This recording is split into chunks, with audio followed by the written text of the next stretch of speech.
Thank you very much. Thanks for inviting me to give this talk with a given title, The Role of Exercise in Hip Osteoarthritis. And I really, really admire you guys who are sitting here for close to 2 hours still. So keep in there for just 25 more minutes.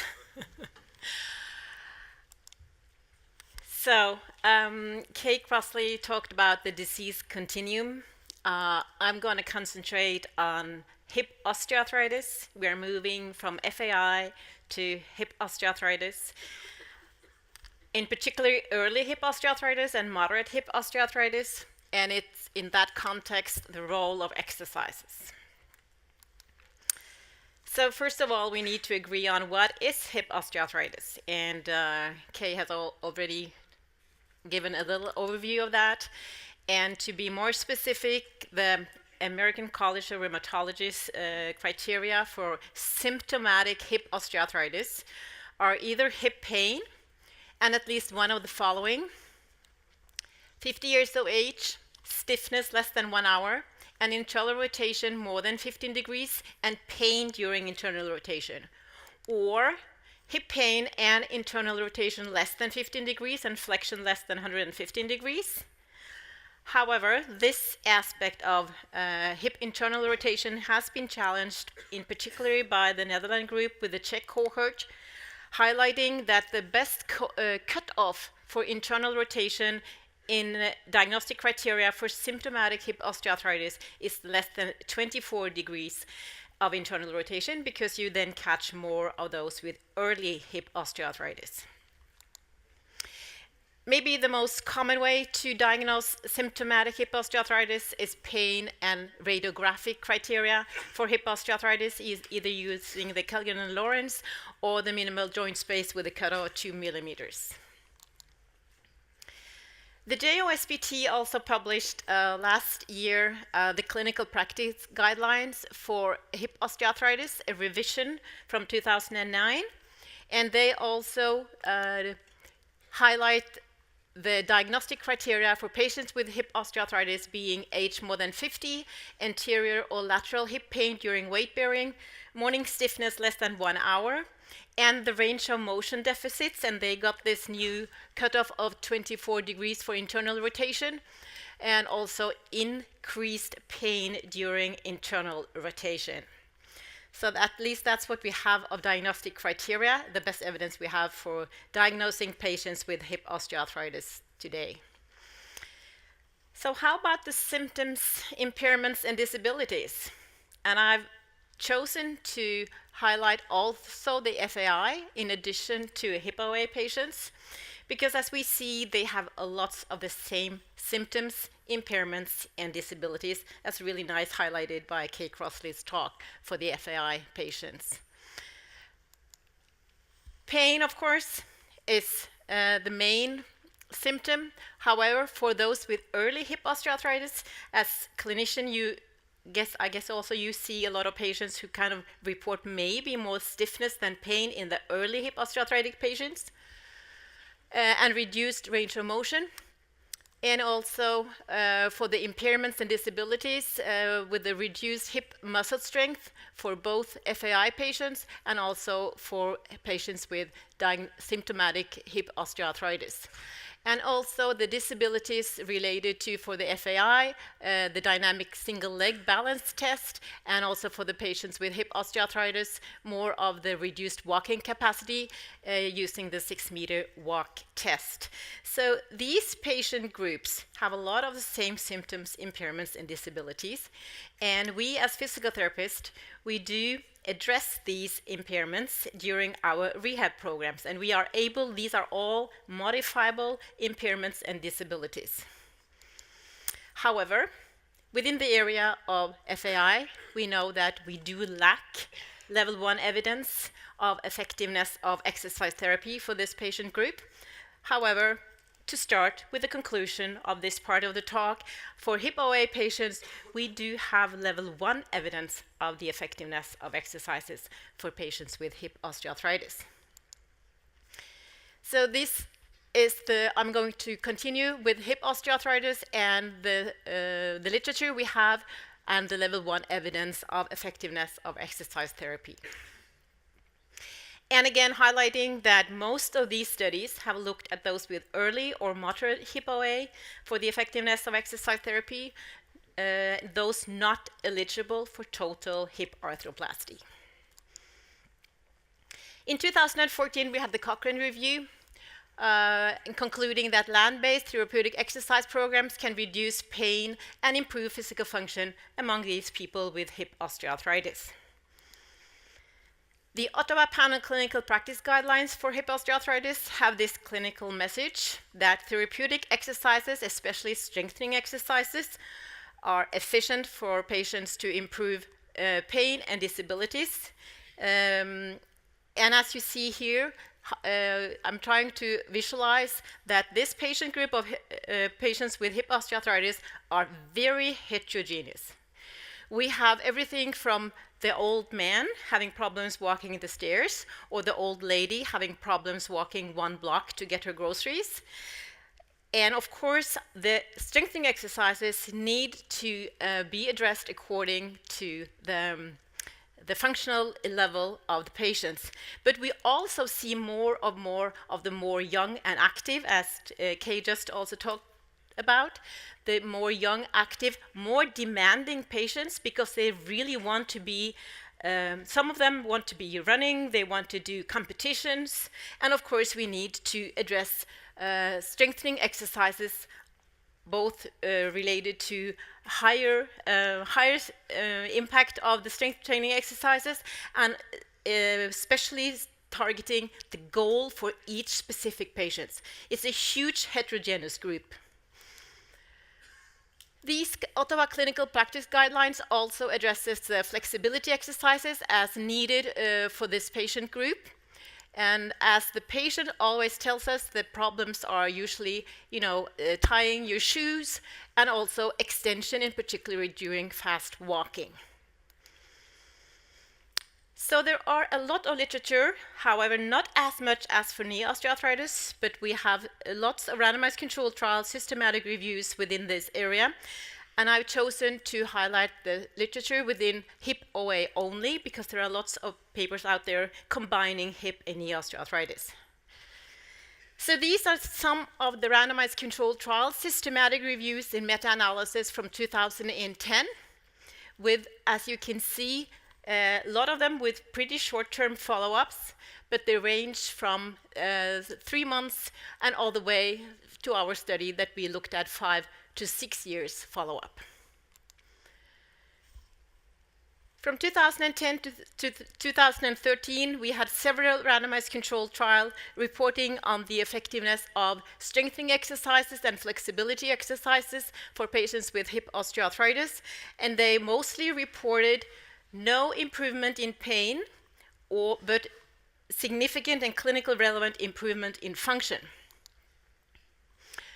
And our study from 2014, we looked at 5 to 6 years follow-up with the aim of finding out if those with supervised exercise therapy plus patient education, if they had fewer total hip arthroplasty compared to those who only got patient education. And we did find that those who had supervised exercises had fewer total hip arthroplasty 5 to 6 years after inclusion. And they also had better function.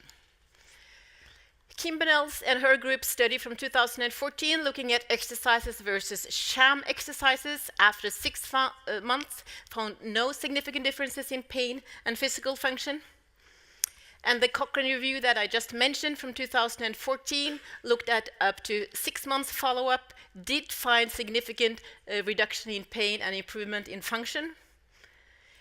And then from the Australian group and Kay Crossley's group, they did a systematic review and meta-analysis published in 2016, looking at land-based and water-based exercises.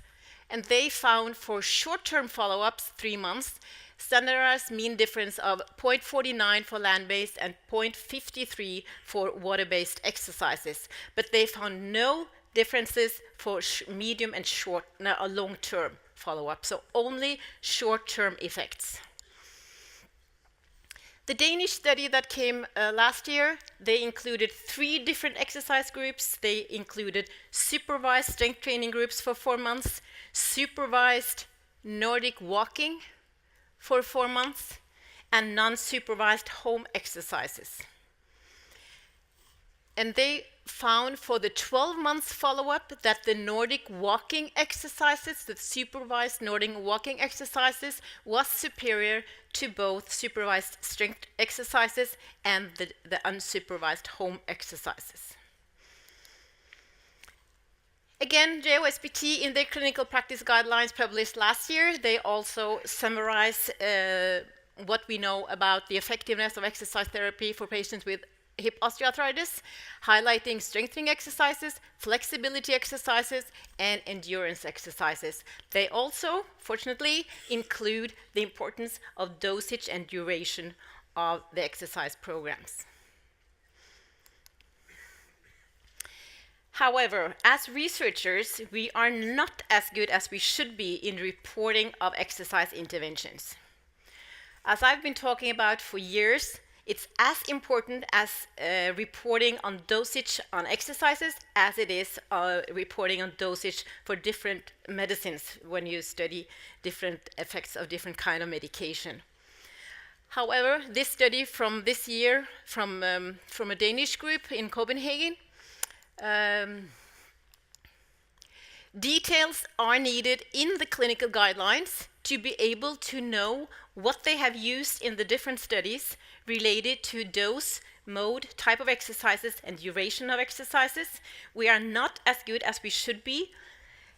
And hence, fortunately, we have also got now this checklist, this template for intervention description and replication that all people who do exercise interventions and are studying the effect of exercises should use this checklist to make sure that we report dosage, duration, intensity of exercises, in addition to all other aspects of the exercises, in order to implement the evidence to clinical practice. So in this study from Denmark, it is on patients with knee osteoarthritis. We do not have the same data on hip osteoarthritis, but I do not think we are better in the area of hip osteoarthritis. So what they found here was that we are pretty good when we are reporting name, rationale of the intervention, and general procedures. That's pretty easy. Most people report that. However, we are really bad when it comes to mode of delivery, the dose of delivery, and what modifications we are doing during the programs. So they conclude that a complete description of exercise delivery and dose were missing in 97% and 84% of the interventions. So we have to be really better in reporting. As I said, this study was on knee osteoarthritis, but I doubt that it is any better in the area of hip osteoarthritis. And when we are talking about dosage as really important when we are reporting exercises and when we are developing exercise programs for this patient group, some colleagues of mine in Norway published last year dose response pre and post intervention for patients with hip osteoarthritis, and they looked at the reported studies where they did report dose duration and frequency of the exercises. Did it comply to the American College of Sports Medicine's recommendations? So what they found, we know that these American College of Sports Medicine guidelines for muscle strength training regarding dose response have been known for years. And also the American Geriatric Society has also reported that this is the recommended dose for patients in the elderly in order to improve muscle strength. 40 to 60% of 1 repetition maximum, 8 to 10 repetitions, at least 2 to 3 times a week. If we don't use that kind of dosage, we cannot expect to improve strength. So in this study from this Norwegian group with Tuva Moseng as the first author, they reported cardiorespiratory exercises, resistance exercises, and flexibility exercises, and showed that the 12 studies included in this systematic review and meta-analysis, all the studies were from 5 to 12 weeks of intervention, exercise intervention. The interventions were reported as 1 to 3 sessions per week and a range between 6 and 36 sessions. They decided for their systematic review and meta-analysis to use a cutoff of compliance to the American College of Sports Medicine's recommendations of 75%. And with that, they found a standardized mean difference for 0.442 for pain and 0.41 for function, meaning moderate but significant effect sizes if you use the right dosage for the patients. So dosage does matter. So exercise interventions with compliance to ACSM recommendations are significant for improved outcomes for patients with hip osteoarthritis. And when I listen to you, Carl Lewis, on your talk, of course, we should also have recommendations regarding neuromuscular control, neuromuscular exercises, what's the right dosage for the different type of patients, because that's a really, really important aspect as well. So is exercise good OA medicine for patients with hip OA? Yes, we can say yes. We have solid evidence, level 1A evidence of effectiveness of exercise therapy.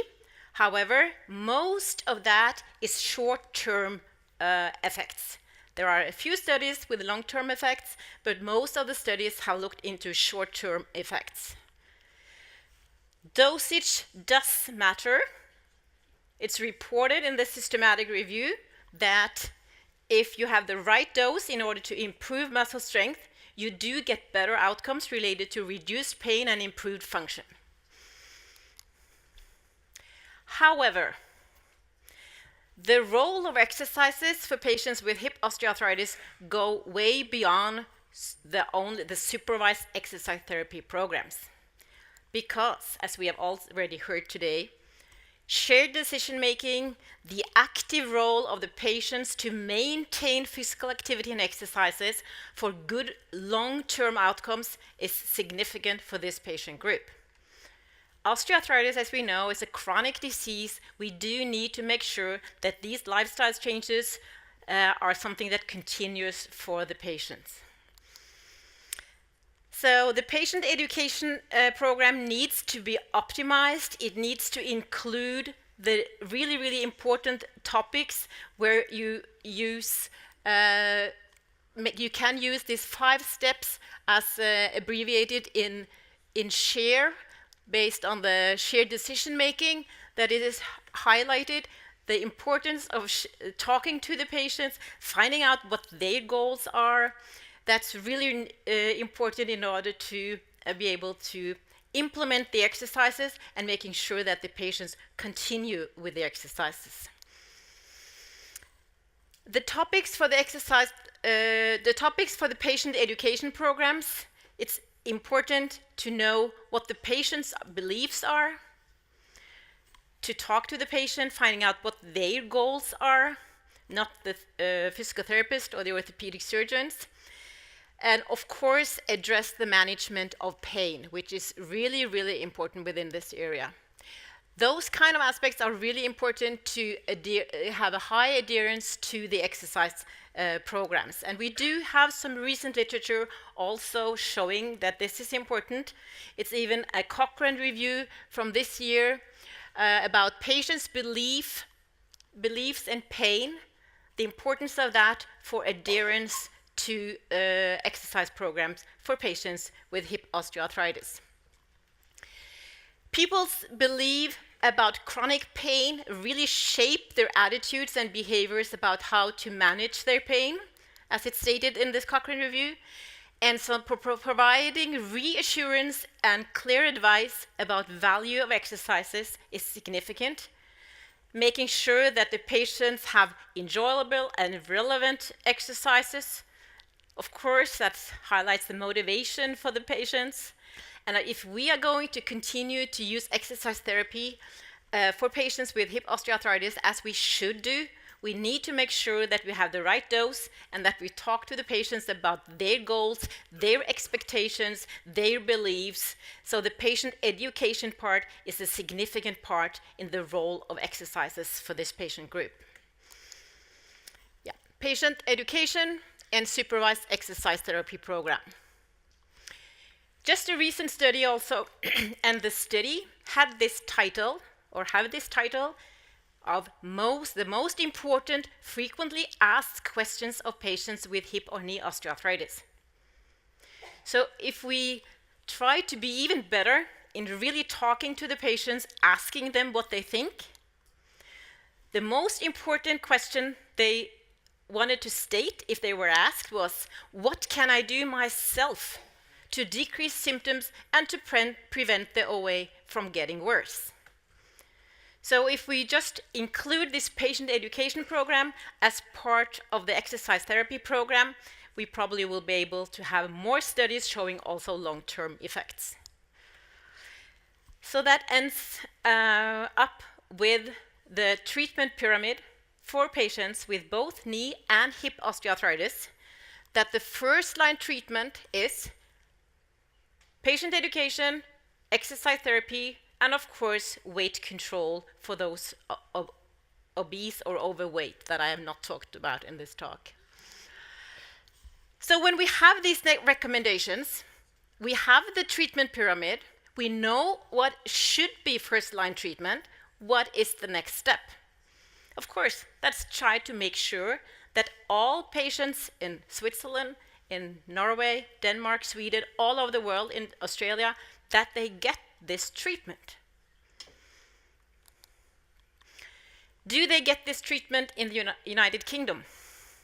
In UK, they just published this year a study that showed that UK-based physical therapists, they are broadly in line with current guidelines, with the top of exercise therapy given to more than 90% of the patients.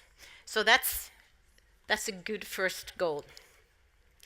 In Norway, we have made a model, a national model for implementation of these guidelines for patients with both knee and hip osteoarthritis called Active A. It means active with osteoarthritis. And we did not develop this model. It was first developed in Sweden. Then it came to Denmark, that Eva Ros will talk about later today, the GLAD model.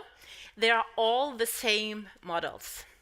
And Australia has implemented this type of model, Canada, and I have also heard that Switzerland is about to do. So this national model for treatment of patients with mild to moderate hip and knee osteoarthritis consists of 3 separate or different parts. The first one is the course for the physical therapist to make sure that they are updated on evidence-based treatment.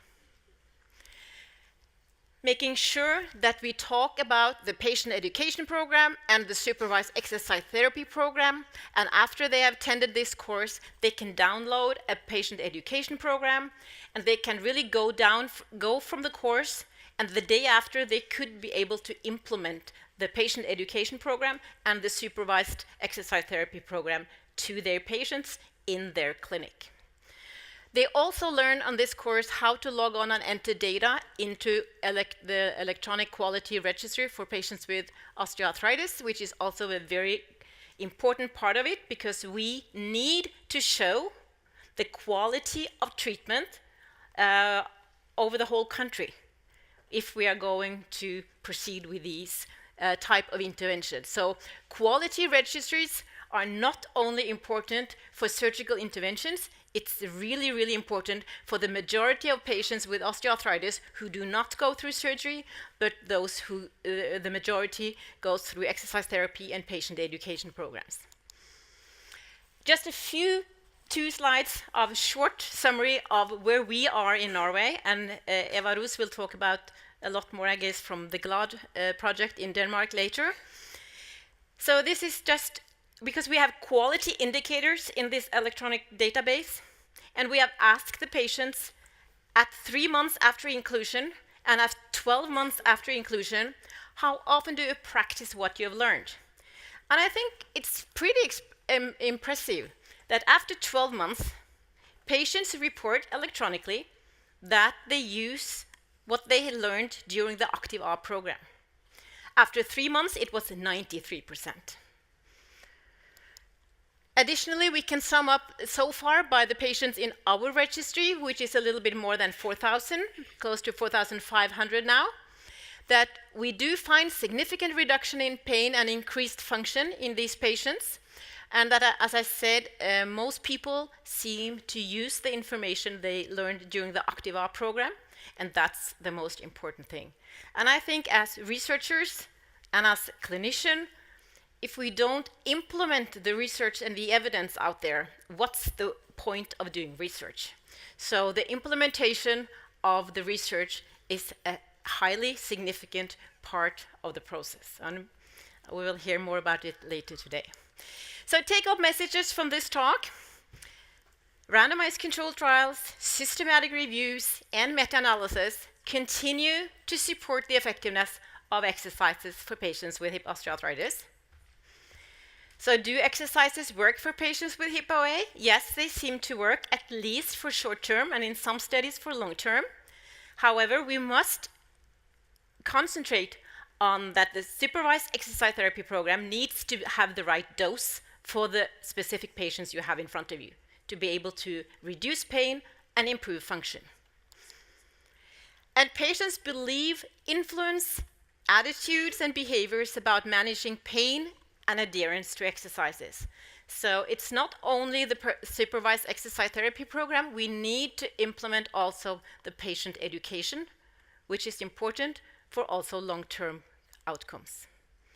Implementation of current guidelines are important, including patient education, and these are the Scandinavian models, and the GLOD is also, as I understand, implemented in Australia, also used in Canada, and maybe about to be used in Switzerland. So thank you.